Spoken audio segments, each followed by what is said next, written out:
إن الحمد لله نحمده ونستعينه ونستغفره ونعوذ بالله من شرور أنفسنا ومن سيئات أعمالنا من يهده الله فلا مضل له ومن يضلل فلا هادي له وأشهد أن لا إله إلا الله وحده لا شريك له وأشهد أن محمدًا عبده ورسوله يا أيها الذين آمنوا اتقوا الله حق تقاته ولا تموتن إلا وأنتم مسلمون يا أيها الناس اتقوا ربكم الذي خلقكم من نفس واحدة وخلق منها زوجها وبث منهما رجالا كثيرا ونساء واتقوا الله الذي تساءلون به والأرحام إن الله كان عليكم رقيبا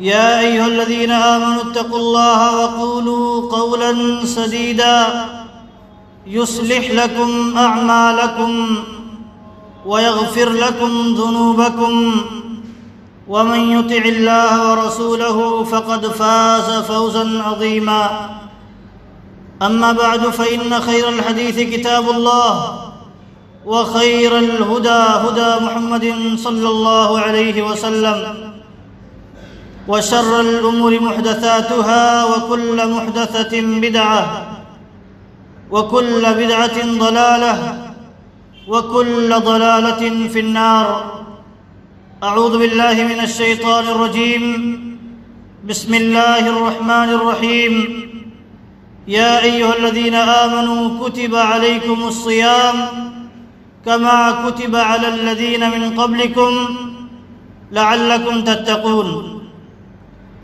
حاضرین جمعہ، دینی ملی بھائیوں اور اسلامی خواتین، اللہ رب العالمین موسموں کو لاتا رہتا ہے، ایام کو لاتا رہتا ہے، بدلتا رہتا ہے، یہ اللہ رب العالمین کی سنت ہے۔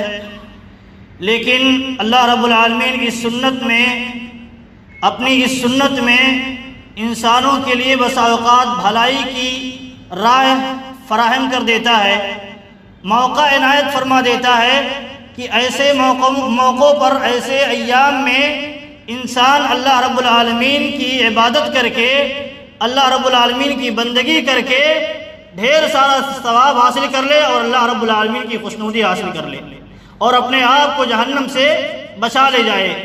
تو یہ اللہ رب العالمین کی سنت ہے، یہ اللہ رب العالمین کی ایک طرح سے انعام ہے، نعمت ہے اور رحمت اللہ رب العالمین کی ہے کہ ہمیں بار بار اس طرح کے مواقع فراہم کرتا ہے تاکہ انسان ان موقعوں سے فائدہ اٹھا کر کے اپنی معافی تلافی کرا لے اور اپنے آپ کو جنت کا مستحق بنا لے اور جہنم سے بچا لے، کیونکہ انسان کی پیدائش کا اصل میں مقصد یہی ہے کہ اللہ رب العالمین کی عبادت کر کے جنت پا جائے، اور اللہ رب العالمین نے جن چیزوں سے منع کیا ہے ان سے بچ کر کے جہنم سے بچ جائے۔ یہی اصل میں انسان کی پیدائش کا مقصد ہے۔ اب جو انسان روزی روٹی کماتا ہے، تجارت کرتا ہے اور لباس پہنتا ہے اور ساری چیزیں، یہ انسان کی زندگی کے لوازمات میں سے ہیں۔ انسان زندہ رہے گا کیسے اور باعزت زندگی کیسے گزارے گا، یہ اس کے لوازمات میں سے ہے۔ اگر انسان کھائے پیے نہ تو اللہ کی عبادت کیسے کرے، کمزور ہو کر کے مر جائے گا۔ تو یہ ساری چیزیں زندہ رہنے کے لیے ضروری ہے، لیکن زندگی جو ہے، یہ زندگی اصل اس لیے ہے تاکہ ہم اللہ رب العالمین کی عبادت کر کے جنت پا جائیں اور جہنم سے نجات پا جائیں، یہ اصل مقصد ہے۔ تو اسی لیے اللہ رب العالمین دیکھیے، یہ تو مقصد بیان کیا تو مقصد بیان کر کے چھوڑا نہیں، بلکہ اللہ رب العالمین نے طریقہ بھی بتایا اور ہمیں موقع بھی دیے کہ ان موقعوں پر، ان ایام میں اللہ کی عبادت کرو گے تو اللہ رب العالمین کے یہاں ڈھیر سارا ثواب حاصل کر سکتے ہو، اللہ رب العالمین کی مغفرت کی مستحق بن سکتے ہو، جنت کا حاصل کرنے والے بن سکتے ہو۔ تو انہی ایام میں سے آپ دیکھیں، یہ رمضان المبارک کا مہینہ ہے، اللہ رب العالمین نے یہ موقع ہمیں دیا، تو اس میں اللہ رب العالمین نے بتایا کہ یا ایھا الذین آمنوا کتب علیکم الصیام۔ اہل علم کہتے ہیں یہ سن 2 ہجری میں رمضان المبارک کا مہینہ یہ جو روزے کا جو رمضان المبارک تو تھا، لیکن روزہ جو فرض کیا گیا رمضان المبارک کے اندر، تو یہ سن 2 ہجری میں معلوم ہے۔ اس سے پہلے یہ عبادت اس نوعیت کی یا پورا مہینہ روزہ رکھنے کی نہیں تھی، بلکہ محرم کا ایک روزہ رکھ لیا کرتے تھے۔ لیکن نبی صلی اللہ علیہ وسلم اس سے پہلے جب مکہ میں تھے تو وہ محرم کا روزہ رکھا کرتے تھے، اور روزے کوئی فرض نہیں تھے، اور نبی صلی اللہ علیہ وسلم نے امت کو حکم دیا تھا کہ یہ روزہ رکھو۔ لیکن جب اللہ رب العالمین نے اس آیت کریمہ کے ذریعہ کتب علیکم الصیام کما کتب علی الذین من قبلکم لعلکم تتقون فرض قرار دیا روزے کو، اور رمضان مبارک کے مہینے کے روزے کو فرض قرار دیا، تو اللہ رب العالمین نے اس میں حکمت بتائی اور امت کو تسلی دی اور اس کی یعنی اس کا مقصد بتایا۔ تو اس میں یہ بیان فرمایا اللہ رب العالمین نے، دیکھیے کہ یا ایھا الذین آمنوا کتب علیکم الصیام، اے ایمان والو تم پر روزے فرض قرار دیے گئے ہیں، کما کتب علی الذین من قبلکم۔ اب انسان یہ نہ سمجھے اللہ رب العالمین نے اس امت پر روزے فرض قرار دیے تو گویا اس امت کو مشقت میں ڈال دیا، یہ انسان کے تصور میں بھی نہیں آنا چاہیے، ایک مسلمان کے تصور میں بھی نہیں آنا چاہیے۔ کیوں؟ اس اللہ رب العالمین نے جو بھی چیزیں فرض قرار دی ہیں، جو بھی چیزیں ہم پر لاگو کی ہیں، اس کی کوئی نہ کوئی حکمت ہے، اور اللہ رب العالمین اس کے ذریعہ ہماری بھلائی چاہتا ہے۔ اللہ رب العالمین ہمیں پاک و صاف کرنا چاہتا ہے۔ اللہ رب العالمین چاہتا ہے کہ انسان متقی بن جائے، انسان پرہیزگار بن جائے، اور متقی جب بنے گا تو متقیوں کے لیے جنت ہے۔ اللہ رب العالمین قرآن مجید کے اندر صاف فرماتا ہے کہ یہ جنت جو ہے متقیوں کے لیے تیار کی گئی ہے، متقیوں کے لیے۔ تو اب انسان متقی کیسے بنے گا؟ اللہ رب العالمین نے متقی بننے کے لیے ایک موقع یہ بھی دیا، روزے کو فرض قرار دیا۔ تو اللہ تعالیٰ کہتا ہے یہ تم پر فرض قرار دیا گیا ہے جیسے تم سے پہلی کی امتوں پر فرض قرار دیا گیا تھا۔ اب یہ اور بات ہے کہ جو پہلی امتیں تھیں ان میں جو روزہ فرض قرار دیا گیا تھا وہ اس نوعیت کا روزہ نہیں تھا، لیکن یہ اصل چیز ہے کہ ان پر بھی روزہ فرض قرار دیا گیا تھا۔ آپ دیکھیں گے آج کوئی نہ کوئی اثر ہے، کوئی نہ کوئی اصل ہے، اگرچہ ان کی شریعت ان کی یعنی ان کا جو عمل ہے بدل گیا ہے اور انہوں نے تبدیلی کر لی ہے، تحریف کر لی ہے، لیکن کوئی نہ کوئی اصل ہے، اس لیے آج تک وہ بھی روزہ رکھتے چلے آ رہے ہیں، یہود ہو، نصارہ ہو، اور اس طرح کی جو آسمانی کتابیں جن پر نازل ہوئی تھی اور منسوخ کرتے ہیں اپنے آپ کو، وہ آج تک کسی نہ کسی شکل میں روزہ رکھتے ہیں۔ حتیٰ کہ ہندوؤں میں بھی، ہندوؤں کا کوئی مذہب نہیں ہے، یہ کوئی نہ سمجھے، یہاں تک کہ کچھ لوگ جو ان کی معروف کتابیں ہیں اس سے کمپیئر کرتے ہیں اور کہتے ہیں یہ ایک طرح سے یہ بھی آسمانی کتاب ہے۔ یہ عقیدہ رکھنا درست نہیں ہے۔ ہندو یہ مذہب کوئی مذہب نہیں ہے، مشرک کوئی مذہب نہیں ہے، کافر جو اس کا کوئی مذہب نہیں ہوتا ہے، مشرکوں کا کوئی مذہب نہیں۔ یہ کیا ہوتا ہے، سماج میں جیسے جو چیز رائج ہوتی ہے اسی میں وہ بہ جاتے ہیں، ان کا ایک سماجی جو مذہب ہوتا ہے وہی مذہب ہوتا ہے، اور کوئی مذہب نہیں، آسمانی مذہب نہیں ہوتا ہے، آسمانی ہدایت پر نہیں چلتے ہیں۔ لیکن دیکھیے یہ کیا ہوتا ہے، متاثر ہوتے ہیں، قوموں سے متاثر ہوتے ہیں۔ تو یہ کسی قوم سے متاثر ہوئے ہوں گے، ہو سکتا ہے مسلمانوں سے متاثر ہوئے ہوں، ہو سکتا ہے کسی اور یعنی مذاہب سے متاثر ہوئے ہوں، ان کے یہاں بھی کسی نہ کسی شکل میں روزہ ہے۔ دیکھیے اللہ رب العالمین نے کہا تم پر روزے فرض قرار دیے گئے جیسے تم سے پہلی امتوں کو فرض قرار دیے گئے تھے۔ تو ایک طرح سے یہاں تسلی ہے، تسلی یہ ہے کہ ایسا نہ سمجھے انسان اس امت پر ہی فرض قرار دیا گیا ہے، اس امت کو مشقت میں ڈال دیا گیا، نہیں، پہلی امتوں پر بھی فرض قرار دیا گیا تھا۔ لیکن اب اللہ رب العالمین یہاں بتاتا ہے، ایک طرح سے امید دلاتا ہے اور ایک طرح سے ترغیب دیتا ہے کہ روزہ اس لیے فرض قرار دیا گیا ہے تاکہ تم متقی بن جاؤ، متقی بن جاؤ۔ آپ دیکھیں متقی بننا اس لیے ضروری ہے کیونکہ اس کے بغیر انسان کوئی کامیابی نہیں پا سکتا، دنیا کی بھی ہو یا آخرت کی، کوئی بھی بھلائی انسان نہیں پا سکتا جب تک انسان متقی نہ بن جائے، متقی نہ بن جائے۔ متقی کے معنی یہ ہے کہ انسان اللہ رب العالمین نے جن چیزوں کو کرنے کے لیے کہا ہے وہ انسان کرے، اور جن چیزوں سے ڈرنے کا، بچنے کا، دور رہنے کا حکم دیا ہے اس سے بچے۔ یہ ہے متقی انسان، یہی متقی ہے۔ تو مسلمان ہونے کا تقاضا کیا ہے؟ جو کچھ اللہ رب العالمین ہمیں حکم دے رہا ہے کرنے کے لیے وہ ہم کریں، اور جس چیز سے رکنے کا حکم دیتا ہے، باز آ جانے کا حکم دیتا ہے، ہم اس سے رک جائیں، باز آ جائیں۔ تو یہ ہے تقویٰ، یہ کیسے حاصل ہوتا ہے؟ اللہ رب العالمین نے روزے کو فرض قرار دیا، کہا اس سے تقوی حاصل ہوگا۔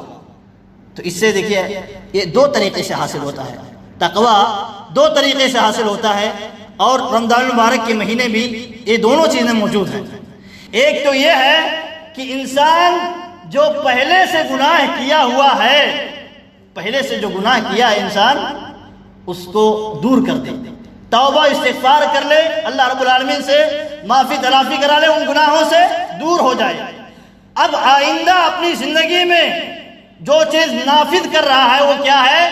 اللہ کی اطاعت و فرما برداری اور معصیات و منکرات اور محرمات سے دوری، یہ ہے تقوی۔ تو یہ دیکھیں، ایک تو رمضان المبارک میں توبہ استغفار کا مہینہ بھی ہے، استغفار انسان کرتا ہے، اللہ رب العالمین سے معافی تلافی کراتا ہے، اور اسی طرح آپ دیکھیں اللہ کی اطاعت و فرما برداری بھی کرتا ہے، اور اس حد تک کرتا ہے کہ اللہ رب العالمین نے جو چیزیں عام دنوں میں حلال کی ہیں، حلال، ان چیزوں کو بھی چھوڑ دیتا ہے۔ کیوں؟ اللہ کی فرما برداری کی وجہ سے، اللہ کی اطاعت و فرما برداری کی وجہ سے ان چیزوں کو چھوڑ دیتا ہے، اور حرام چیزوں سے بدرجہ اولا باز رہتا ہے، اور ضروری ہے اس کا باز رہنا۔ تو اس طرح تقوی حاصل ہوتا ہے۔ تو تقوی دیکھیں، سب سے پہلے میں نے ذکر کیا کہ انسان توبہ استغفار کرے، جو گناہ اس نے پہلے کیا ہے اپنی زندگی میں، انسان خطا کار ہے، انسان گنہگار ہے، اور انسان نسیہ ینسا سے بنا ہوا ہے، جس کے معنی ہوتے ہیں بھول جانے والا، غفلت میں پڑ جانے والا۔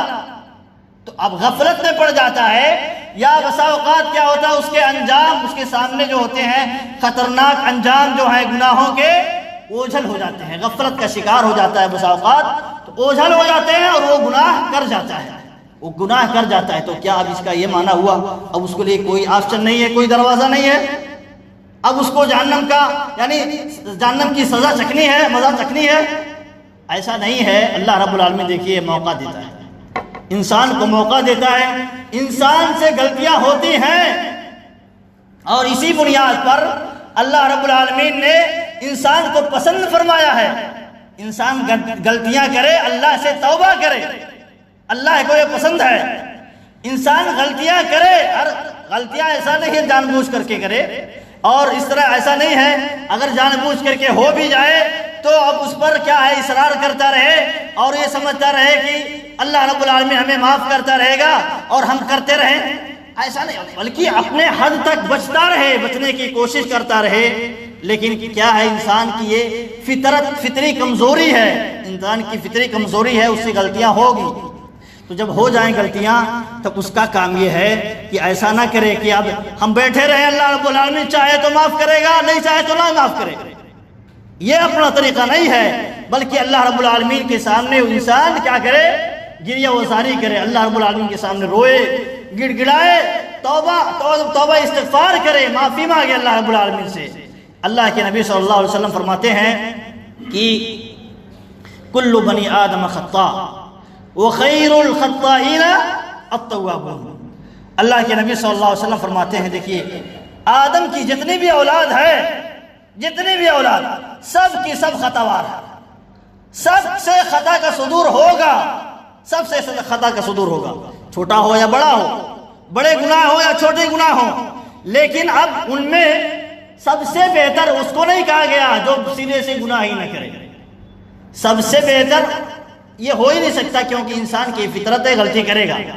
تو اللہ تعالیٰ نے کہا یہاں یہ معنی ہے کہ سب سے بہتر وہ ہے جو توبہ کرے، توابون ہے، جو اللہ رب العالمین سے معافی تلافی جو کراتے ہیں، اپنے گناہوں سے بخشش طلب کرتے ہیں، وہ سب سے بہتر ہے۔ لیکن وہ بہتر نہیں ہے جو گناہ تو کرتے ہیں، گناہ تو ہوگا، گناہ کرتے ہیں لیکن توبہ و استغفار نہیں کرتے ہیں، یہ اس کا مفہوم ہے، یہ حدیث کا۔ تو وہ لوگ بہتر نہیں ہے، لیکن بہتر کون؟ اللہ رب العالمین کے نزدیک جن سے غلطیاں ہو جائے اور اللہ رب العالمین سے بخشش طلب کرے، اللہ رب العالمین سے معافی مانگے، توبہ کرے۔ تو یہ ضروری ہے انسان کے لیے کہ اپنے گناہوں سے معافی مانگے اور اپنے آپ کو پاک و صاف کر لے۔ دیکھیں انسان کیا ہوتا ہے، اب دنیاوی چیزیں لیں، غلطی ہو جاتی ہے، کہیں کچھ گندی چیز گر جاتی ہے، کوئی یعنی اور چیز آ جاتی ہے جس کو ہمیں دور کرنا پڑتا ہے، اس سے وہ چیز بھوڑی لگتی ہے، کپڑے میں گندگی لگ جائے یا کچھ دھبا لگ جائے، اسے ہم گھستے ہیں، دھلتے ہیں، تاکہ پاک و صاف رہے۔ یہ کس کو دکھانے کے لیے؟ لوگوں کو دکھانے کے لیے، لوگوں سے اپنا تال میل جو ہے یا معاملات میں بہتری پیدا کرنے کے لیے۔ لیکن دیکھیے اللہ رب العالمین کے سامنے ہمارا دل یہ سامنے ہوتا ہے، اللہ رب العالمین کے سامنے، اللہ رب العالمین کے سامنے ہمارا دل ہوتا ہے۔ اللہ رب العالمین، اللہ کے نبی صلی اللہ علیہ وسلم فرماتے ہیں انسان گناہ کرتا ہے، ایک داغ اس کے دل میں لگا دیا جاتا ہے، ایک دھبا، کالا نقطہ، یہاں تک کہ وہ گناہ کرتا رہتا ہے، توبہ نہیں کرتا ہے اگر تو پورا دل سیاہ ہو جاتا ہے، اللہ رب العالمین کے سامنے سیاہ دل جاتا ہے۔ تو آپ کیا پسند کریں گے اللہ رب العالمین کے سامنے اپنے دل کو اس حالت میں پیش کرنا؟ ہم اپنے کپڑے کو ایک عام آدمی کے لیے، عام آدمی کے سامنے، ایک عام مخلوق کے سامنے اپنے گندے کپڑے کے ساتھ جانا پسند نہیں کر سکتے، تو کیا ہم اپنے گندے دل اور یعنی آلودہ دل کے ساتھ اللہ رب العالمین کے سامنے پیش ہو سکتے ہیں؟ یا ہمیں منظور ہے؟ اگر ایمان والا ہوگا بندہ تو یہ منظور نہیں کرے گا، بلکہ سوچے گا ہم اس جیسے دنیا کے اندر دنیاوی معاملات میں ایک دوسرے سے تعامل کے وقت اپنے کپڑے کو صاف ستھرا کر کے، استری کر کے، خوشبو لگا کر کے پیش ہوتے ہیں ان کے سامنے، ہم ایسے اللہ رب العالمین کے سامنے اپنے دل کو جب پیش کریں تو ایسی حالت میں پیش کریں۔ اسی لیے اللہ رب العالمین نے یہ موقع دیا ہے، یہ موقع دیا ہے۔ اللہ رب العالمین فرماتا ہے وَتُوبُوا إِلَى اللَّهِ جَمِيعًا أَيُّهَا الْمُؤْمِنُونَ لَعَلَّكُمْ تُفْلِحُونَ۔ اے لوگو اگر کامیابی چاہتے ہو، کامیابی دیکھیے توبہ کے بغیر ممکن نہیں ہے، کیوں؟ انسان سے گناہ ہوں گے، حتیٰ کہ بس اوقات جانے انجانے میں شرک بھی ہو سکتا ہے، ہم نہیں جانتے، بس اوقات معاملات ایسے ہوتے ہیں۔ ایک مرتبہ یہودی آئے، ایک یہودی نبی صلی اللہ علیہ وسلم کہا آپ لوگ بھی شرک کرتے ہیں؟ آپ کے صحابہ کرام میں کچھ لوگ کہتے ہیں اگر آپ چاہیں اور اللہ چاہے، آپ چاہیں اور اللہ چاہے، آپ لوگ بھی شرک کرتے ہو، ہمیں شرک سے منع کرتے ہو، تو یہ شرک اصغر ہے۔ تو اللہ کے نبی صلی اللہ علیہ وسلم نے منع فرمایا، دیکھو اگر تم کسی سے یعنی کوئی کام تمہارا کوئی کر دے تو یہ نہ کہو اللہ نے تو نے کیا یا تو نے کیا اور اللہ نے کیا، ایسا نہیں، بلکہ یہ کہو کہ تم اللہ جو چاہے پھر تم چاہو۔ یہ ثم کا اضافہ جو ہے، یہ ترتیب، یہ شرک اصغر سے انسان کو نکال کر کے ایمان میں داخل کر دیتا ہے۔ تو یہ چیز دیکھیے ضروری ہے، انسان سے کیا ہے غلطی ہوگی تو انسان غلطی کے بعد کیا کرے؟ اصرار نہ کرے۔ وَتُوبُوا إِلَى اللَّهِ جَمِيعًا، اگر کامیابی چاہتے ہیں اے لوگوں، تمام کے تمام لوگوں کو اللہ تعالیٰ نے مخاطب کیا ہے، چاہے مشرک ہوں، کافر ہوں، منافق ہوں، کوئی بھی ہو، اللہ رب العالمین نے سب سے مخاطب ہو کر کے کہا ہے تم سب کے سب توبہ کرو اللہ رب العالمین کے سامنے۔ اے مومنوں، تمام کے تمام اکٹھا ہو کر کے اللہ رب العالمین توبہ کرو تاکہ تم کامیاب ہو جاؤ۔ تو کامیابی پانے کے لیے توبہ کی ضرورت ہے، اور توبہ کے بغیر کامیابی کا تصور ممکن نہیں ہے۔ اسی طرح اللہ کے نبی صلی اللہ علیہ وسلم نے فرمایا یا ایھا الناس توبوا الی اللہ، اے لوگو تم سب کے سب اللہ رب العالمین کے سامنے توبہ کرو۔ فإنی اتوب فی اليوم 100 مرہ، کیونکہ میں نبی صلی اللہ علیہ وسلم دیکھیے معصوم عن الخطا ہے، اگلے پچھلے سارے گناہ معاف ہیں، کیا کہتے ہیں؟ میں اللہ رب العالمین کے سامنے ایک دن میں 100 مرتبہ استغفار کرتا ہوں، توبہ کرتا ہوں۔ تو اب یہ امت کو دراصل بتانا ہے کہ جب نبی صلی اللہ علیہ وسلم اتنا استغفار کرتے تھے، توبہ کرتے تھے، تو ہم جو خطاوار ہیں، ہم خطاؤں میں ڈوبے ہوئے ہیں، ہمیں کتنی ضرورت ہے توبہ کی، اللہ رب العالمین کے سامنے عاجزی کی، انکساری کی، گڑگڑانے کی، رونے کی کتنی ضرورت ہے۔ تو یہ اللہ کے نبی صلی اللہ علیہ وسلم کے عمل سے ہی ہمیں پیغام ملتا ہے۔ اسی طرح آپ دیکھیں اللہ تعالیٰ فرماتا ہے قُلْ يَا عِبَادِيَ الَّذِينَ أَسْرَفُوا عَلَىٰ أَنفُسِهِمْ لَا تَقْنَطُوا مِن رَحْمَةِ اللَّهِ إِنَّ اللَّهَ يَغْفِرُ الذُّنُوبَ جَمِيعًا۔ اللہ رب العالمین اپنے بندوں کو تسلی دیتے ہوئے کہتا ہے اور انہیں اپنی طرف بلانا چاہتا ہے اور اپنے جنت کی طرف بلانا چاہتا ہے، کہتا ہے دیکھیے اللہ رب العالمین کو یہ نہیں ہے کہ اللہ رب العالمین انسان عمل کرے اس کے باوجود بھی جہنم میں ڈال دے، انسان توبہ کرنا چاہے اس کے باوجود بھی جہنم میں ڈال دے۔ اللہ رب العالمین تو چاہتا ہے کہ سارے کے سارے لوگ جنت میں چلے جائیں، اسی لیے جنت میں جانے کے راستے اللہ تعالیٰ نے بتاتے رہا، اور انبیاء کو بھیجتا رہا ہے، علماء کو بھیجتا رہا ہے، کتابیں نازل کرتے رہا ہے، اسی لیے تاکہ سارے کے سارے لوگ جنت میں چلے۔ اللہ تعالیٰ کو یہی پسند ہے، یہ پسند نہیں ہے کہ کوئی میرا بندہ جہنم میں چلا جائے۔ تو اسی لیے اللہ تعالیٰ آپشن دے رہا ہے جنت میں جانے کے لیے۔ اگر گناہ ہو جائے انسان سے تو اپنے گناہوں کو کیسے دھلے؟ کہتا ہے اللہ رب العالمین، اے میرے بندے، اے میرے وہ بندے جنہوں نے اپنے آپ پر ظلم کر لیا ہے۔ ظلم کیا ہے؟ ایسا نہیں ہے کہ ظلم ایسا ہے کہ اپنے آپ کو مار لے، مارنا بھی ایک طرح سے ظلم ہے، لیکن یہاں جو مراد ہے وہ گناہ ہے۔ اپنے نفس کے لیے گناہ کیا ہے، اپنے آپ کو گناہوں کے دلدل میں ڈال دیا ہے۔ تو اب ایسا نہ سمجھے، دیکھیے یہ انسان کے تصور میں جب آتا ہے اور شیطان غالب ہو جاتا ہے، شیطان اس موقع کا فائدہ اٹھا لیتا ہے۔ انسان بسا اوقات گناہ کر لیتا ہے، بسا اوقات برابر کرتا رہتا ہے، اس کو گناہ کئی یعنی لمحے سے، کئی اوقات سے کرتے رہتا ہے اور توبہ نہیں کر پاتا ہے۔ تو ایسا نہیں ہے کہ اب اللہ رب العالمین سے توبہ کرے گا تو اللہ تعالیٰ اس کے گناہ نہیں معاف کرے گا، نہیں، ایسی سوچ دل و دماغ میں نہیں آنی چاہیے، بلکہ ہمیشہ جب بھی انسان سے گناہ ہو جائے فوراً اللہ رب العالمین کی طرف رجوع کرے، اللہ رب العالمین سے توبہ استغفار کرے۔ آپ دیکھیں وہ انسان بنو اسرائیل کا واقعہ ہے، 100 آدمیوں کو قتل کیا تھا، پہلے تو 99 آدمیوں کو قتل کیا۔ کتنا بڑا گناہ ہے قتل اتنا بڑا گناہ ہے کہ گویا ایک انسان کا قتل پوری انسانیت کا قتل ہے، لیکن اس کے باوجود وہ فکر ہوئی، اسے تڑپ ہوئی، اللہ رب العالمین سے ڈر پیدا ہوا کہ اب ہمیں معافی مانگنی چاہیے۔ وہ توبہ کے لیے راہ ڈھونڈنے لگا، کسی سے پتہ ملا کہ ایک عالم کے پاس جاؤ، وہ آپ کے لیے کوئی راستہ بتائیں گے توبہ کا۔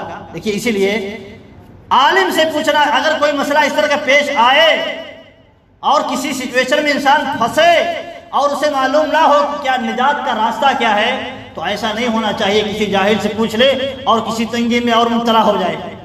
تو دیکھیے بتایا لوگوں نے کہ فلاں، ان کی نظر میں جو تھا وہ عالم بتایا، لیکن کیا ہوا؟ وہ عالم نہیں نکلا، عابد نکلا، جذباتی نکلا، جذباتی۔ تو کیا کہا کہ تم 99 قتل کیے ہو اور توبہ کی امید لیے آئے ہو، تمہارے لیے توبہ کا کوئی آپشن نہیں ہے، کوئی یعنی راستہ نہیں ہے۔ تو کیا کیا اس نے؟ 100 مکمل کر دیا، یعنی وہ قتل کا اپنا عمل بند نہیں کیا، 100 مکمل کر دیا۔ پھر کیا ہوا؟ پھر اس کی فکر دامنگیر ہوئی اور توبہ کے لیے کوئی اور راستہ ڈھونڈنے لگا۔ پوچھا لوگوں سے، عالم کا پتہ بتائیے۔ تو دیکھیے جہالت کا نتیجہ بسا اوقات ایسا بھی ہوتا ہے، جہالت میں کوئی فتویٰ دے تو اس کی بسا اوقات جان بھی جا سکتی ہے، جان بھی دنیا میں بھی جا سکتی ہے، اور آخرت میں اس کے لیے جو عذاب اللہ رب العالمین نے مقرر کر رکھے وہ الگ ہے۔ اسی لیے جہالت میں فتویٰ نہیں دینا چاہیے، خاموش رہے وہ بہتر ہے۔ جذبات سے فتویٰ نہیں چلتا ہے، ہوائے نفس سے دین کے بارے میں گفتگو نہیں ہوتی ہے۔ اللہ کے نبی صلی اللہ علیہ وسلم اپنے ہوائے نفس سے بات نہیں کرتے تھے، اللہ تعالیٰ جب تک وہی نہیں کرتا تھا۔ ہم اور آپ کون ہیں؟ تو دیکھیے وہ کیا ہوا، عالم کے پاس گیا، اب عالم کے پاس علم ہے، انہوں نے کہا اللہ تعالیٰ تو گناہ کرنے کے بعد اگر بندہ توبہ کرتا ہے تو اس کو پسند کرتا ہے، اور تم جاؤ توبہ استغفار کر کے فلاں بستی کی طرف، کیونکہ دیکھیے کیا ہوتا ہے، ماحول اور سماج کا جو اثر بہت خطرناک ہوتا ہے۔ جس ماحول میں انسان رہتا ہے تو کیا ہوتا ہے، اسی ماحول کے ریت رواج میں اور رسم و رواج میں وہ چل پڑتا ہے، اسے تصور بھی نہیں ہوتا ہے۔ تو انہوں نے کہا جو نیک لوگوں کا یعنی لوگوں کی آبادی اور بستی ہے وہاں چلے جاؤ، اللہ کی عبادت کرنا۔ وہ راستے میں جا رہا تھا، اچانک موت ہو گئی۔ دیکھیے اسی لیے توبہ اسی لیے ضروری ہے، اور فوراً ضروری ہے، فوراً اس لیے ضروری ہے کہ کہیں ایسا نہ ہو کہ ہم اسی حالت میں مر جائیں اور ہمیں توفیق نہ ملے توبہ کی۔ اگر توبہ کی توفیق مل گئی اور صدق دل سے انسان توبہ کر لے، یہ بہت بڑی نعمت ہے اس کے لیے، بہت بڑا موقع نصیب ہو گیا۔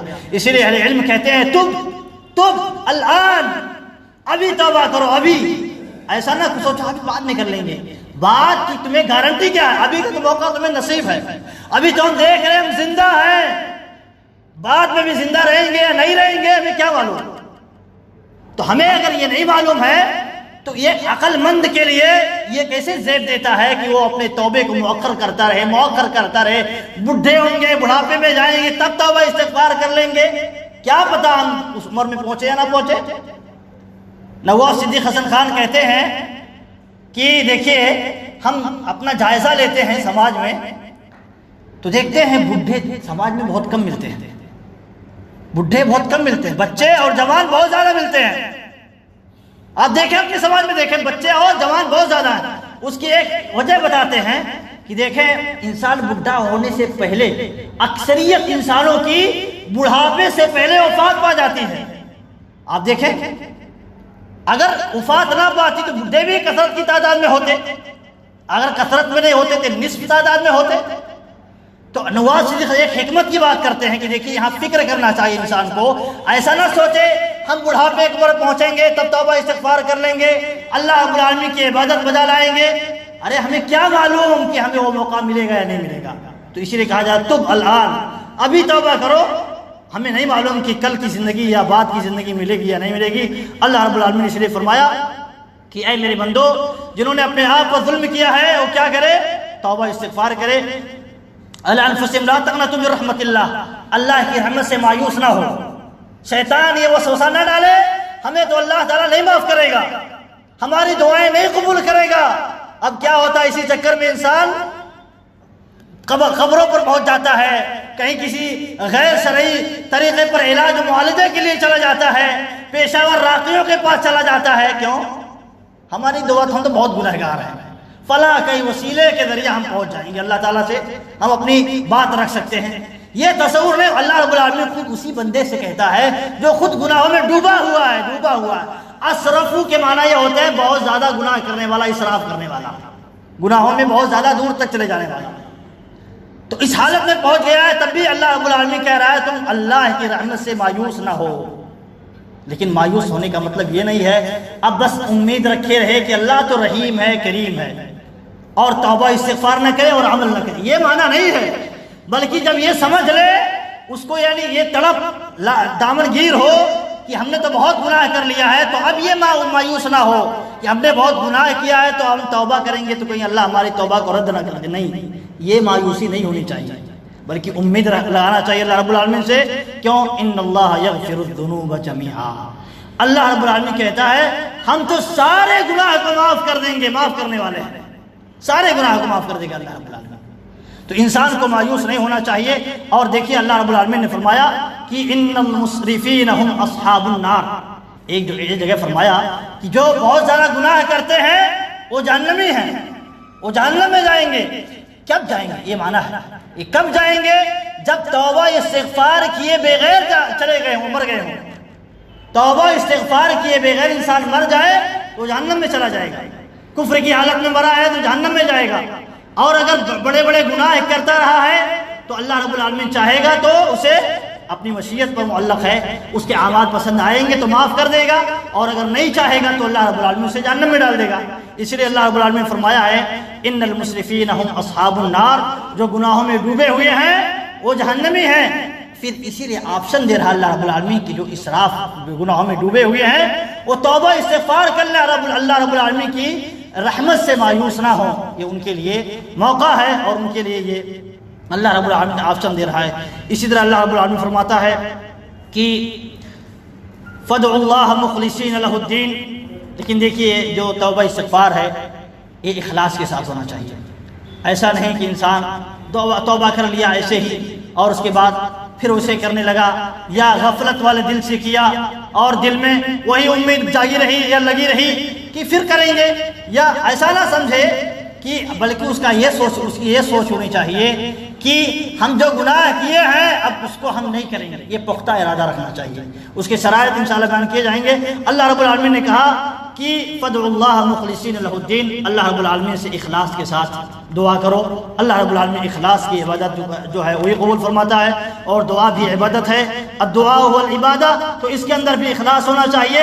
اخلاص کے ساتھ انسان دعا کرے، اور اللہ رب العالمین، اللہ کے نبی صلی اللہ علیہ وسلم نے فرمایا ادعوا اللہ وانتم موقنون بالاجابہ، ایسا نہ ہو کہ انسان دعا کرے اور یہ امید رکھے کہ اللہ تعالیٰ کہیں ایسا نہ ہو ہم تو بہت گناہگار، ہماری دعا نہیں قبول کرے گا، یہ نہیں، بلکہ اجابت کی امید ہونی چاہیے، یقین ہونا چاہیے۔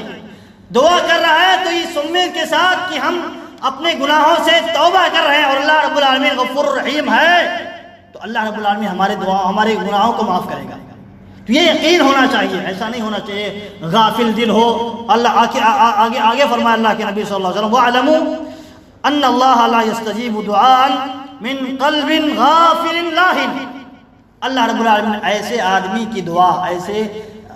کی دعا قبول نہیں کرتا، ایسے دل سے نکلی ہوئی دعا قبول نہیں کرتا ہے جو غافل دل ہو، دعا کر رہا ہے اور اس کا دل و دماغ کہیں اور ہے، غفلت کا شکار ہے اور کھیل و تماشا والا دماغ بنا کے رکھا ہے، اس کا دل سیریس نہیں ہے۔ اللہ رب العالمین کے سامنے رونے گڑگڑانے کے بجائے وہ کیا ہے، غفلتوں کا شکار ہے۔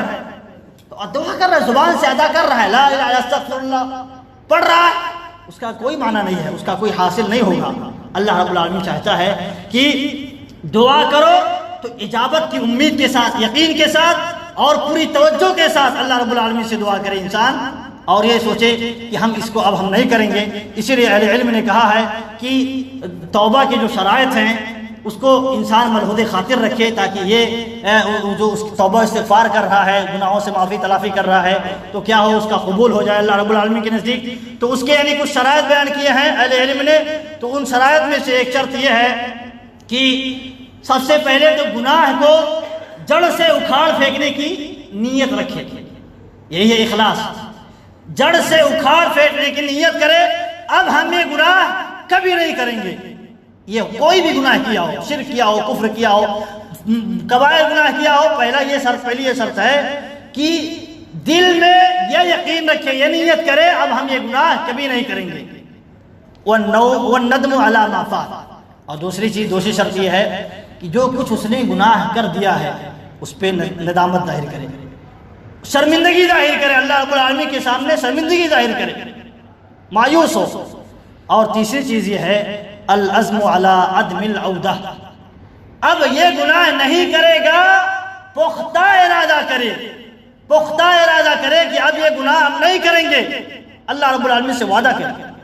اب اس کے بعد بھی اگر یہ اصل ہے، توبہ کرنے کے وقت یہ چیزیں پائی جانی چاہیے، اب اس کے بعد بھی انسان کیا ہے، اس کی کمزوری ہے، ہو جائے وہی گناہ اگرچہ ہو جائے تو پھر بھی کیا کرے، یہی آپشن جو ہے پھر اپنائے صدق دلی کے ساتھ، نیت کے ساتھ، تو اللہ رب العالمین اس گناہ کو بھی انشاءاللہ معاف فرما دے گا۔ تو یہ چیز دھیان میں رکھنا چاہیے، اپنے ذہن و دماغ میں بٹھانا چاہیے۔ اب آئیے دیکھتے ہیں کہ کچھ شبہات ہیں، کچھ شبہات اس معنی میں ہیں کہ کچھ لوگ کہتے ہیں جن کا اسے خوارج کا عقیدہ ہے، اور آج ہمارے مسلمانوں بھی کم علم لوگوں کا یہ عقیدہ بنا ہوا ہے، سوچ بنی ہوئی ہے، کہتے ہیں اگر انسان سے کوئی غلطی ہو جائے، کفر ہو جائے، شرک ہو جائے، مسلمان ہے، شرک ہو گیا، کیا اللہ رب العالمین نہیں بخشے گا اس کو؟ اللہ تعالیٰ قرآن میں فرماتا ہے ان اللہ لا یغفر ان یشرک بہ، وہ دلیل میں یہی پیش کرتے ہیں اللہ رب العالمین شرک کو معاف نہیں کرے گا۔ اب مسلمان ہے، ایک مسلمان کبھی یعنی وہ بدعقیدی میں پڑھ کر کے قبر پہ چلا گیا، کہیں اور چلا گیا، غیر اللہ کی عبادت کر لیا، اب وہ توبہ کرنا چاہتا ہے تو کیا اللہ تعالیٰ اس کی توبہ نہیں قبول کرے گا؟ ہاں اس آیت سے یہی معلوم ہوتا ہے، یہ معلوم نہیں۔ تو اہل علم کہتے ہیں جو اللہ رب العالمین نے یہاں فرمایا ہے اللہ تعالیٰ شرک کو نہیں معاف کرے گا، اس کے شرک کو نہیں معاف کرے گا جو شرک کرتے کرتے مر گیا ہے، شرک کرتے کرتے مر گیا ہو، توبہ نہ کر سکا ہو، اللہ رب العالمین ایسے آدمی کو نہیں معاف کرے گا۔ لیکن اگر شرک کر لیا، ہو گیا شرک، اس سے شرک ہو گیا، لیکن اپنی زندگی میں فوراً توبہ کر لیا یا وقت ملا توبہ کر لیا، اسے آگاہی حاصل ہوئی توبہ کر لیا، اللہ تعالیٰ اس کی توبہ کو قبول فرما لے گا۔ بہت ساری آیتیں موجود ہیں۔ تو یہ خوارج کا عقیدہ ہے، ان کے یہاں یہ کیا ہے کہ انسان سے اگر کوئی غلطی ہو گئی مسلمان ہونے کے بعد، کوئی بھی بڑی غلطی ہو گئی، شرک ہو یا گناہ کبیرہ ہو، جھوٹ بولنا ہو، اس طرح کے اور کام ہے، چوری کرنا ہو، تو اب انسان کافر ہے، اس کے لیے کوئی آپشن نہیں، بس تلوار سے گردن مارنا ہے۔ یہ تشدد کہاں سے آیا؟ کم علمی کی بنیاد پر، جہالت کی بنیاد پر آیا، تو اس لیے اسلام اس سے بری ہے، یہ عقیدہ اپنے مسلمانوں میں نہیں ہونا چاہیے۔ تو دیکھیے توبہ، دیکھیے آپ موسیٰ علیہ السلام کے دور میں لوگوں نے جب موسیٰ علیہ السلام گئے تھے 40 دن کے لیے طور پر، اس دوران وہ بچھڑے کی پوجا کرنا شروع کر دی، مسلمان تھے نا، مسلمان تو موسیٰ علیہ السلام پر ایمان رکھتے تھے، 40 دن کے لیے چھوڑ کر کے گئے، ان دنوں میں کیا ہوا، یہ بچھڑے کو پوجنے لگے، گائے پوجتے ہیں ہمارے ہاں، بچھڑے کو پوجنے لگے، بچھڑے کو پوجنا غیر اللہ کو پوجنا شرک ہے۔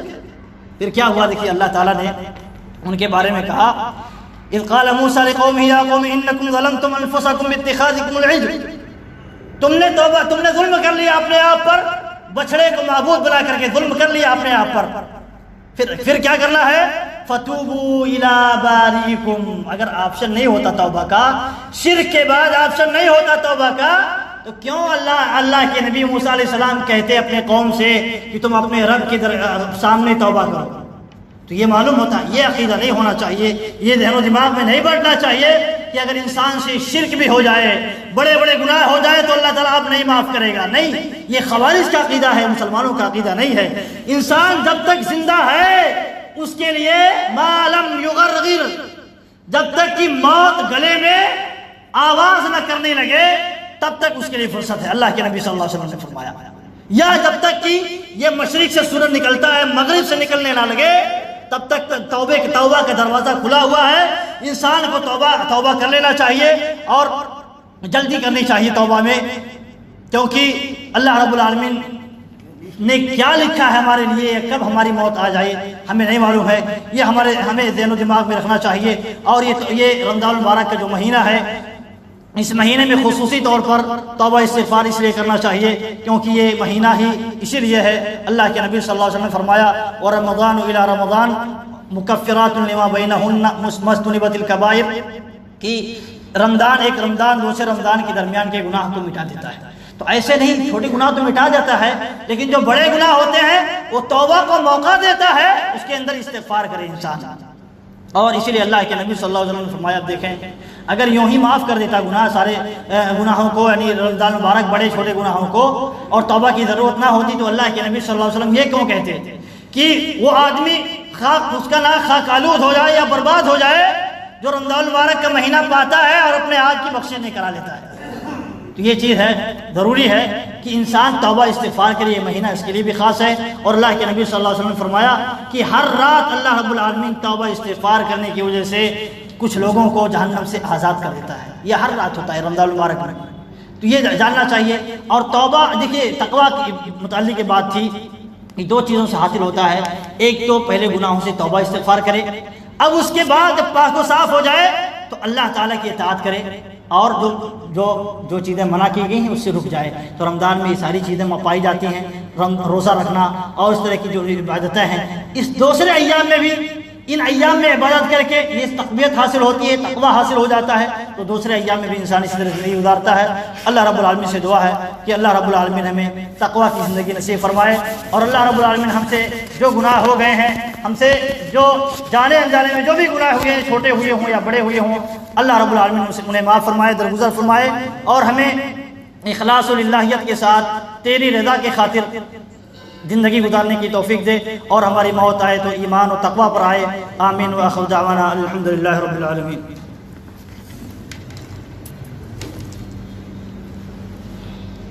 ان الحمد لله نحمده ونستعينه ونستغفره ونعوذ بالله من شرور انفسنا ومن سيئات اعمالنا، من يهدي الله فلا مضل له ومن يضلل فلا هادي له، واشهد ان لا اله الا الله وحده لا شريك له، واشهد ان محمدا عبده ورسوله۔ اللهم صل على محمد وعلى ال محمد كما صليت على ابراهيم وعلى ال ابراهيم انك حميد مجيد۔ اللهم بارك على محمد وعلى ال محمد كما باركت على ابراهيم وعلى ال ابراهيم انك حميد مجيد۔ عباد الله رحمكم الله، ان الله يأمركم بالعدل والاحسان وايتاء ذي القربى وينهى عن الفحشاء والمنكر والبغي يعظكم لعلكم تذكرون، ولذكر الله اكبر والله يعلم ما تصنعون۔